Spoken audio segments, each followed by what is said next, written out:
बागेश्वर बाबा यांनी जी छत्रपती शिवाजी महाराजांच्या संदर्भाने वक्तव्य केलेलं आहे ते अत्यंत निषेधार्ह आहे. छत्रपती शिवाजीराजांचा अवमान करणारे आहे आणि आक्षेपार्ह आहे. कारण मुळात रामदास हा काही छत्रपती शिवाजीराजांचा गुरु मार्गदर्शक शिक्षक नव्हता. शिवाजीराजांच्या चरित्राची अत्यंत महत्वाची संदर्भ साधनं जेदे शकावली, शिवभारत, राधा माधवला चंपू, परणाल, परतग्रहणाख्यान या कोणत्याही समकालीन ऐतिहासिक साधनामध्ये रामदासाचा साधा नामोल्लेख देखील नाही. तो शिवाजीराजांचा गुरु, मार्गदर्शक, प्रेरणा देखील नव्हता. शिवाजी महाराज त्याला ओळखत नव्हते.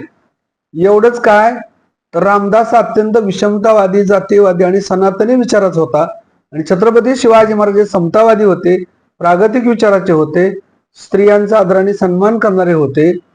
रामदासाच्या आणि शिवाजीराजांच्या विचारधारेमध्ये प्रचंड तफावत आहे. ते जरी समकालीन असले तरी छत्रपती शिवाजीराजांना रामदास भेटल्याचा कोणत्याही समकालीन ऐतिहासिक कागदपत्रामध्ये संदर्भ नाही. समजा ते भेटले असं गृहीत धरलं तरी समकालीन जीवनामध्ये एकमेकाला लोक भेटतच असतात. समजा ते भेटले असं गृहीत धरलं तरी तो रामदास छत्रपती शिवाजीराजांचा गुरु, मार्गदर्शक किंवा प्रेरणा पुरुष होऊ शकत नाही. एवढंच काय त्या रामदासाची शिवाजीराजांच्या पादत्राणाजवळ देखील बसायची लायकी नव्हती.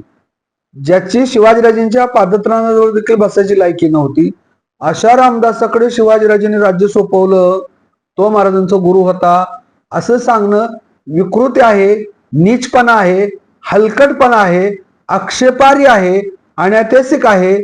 त्यामुळं त्या बागेश्वर बाबाचा आम्ही निषेध करतो.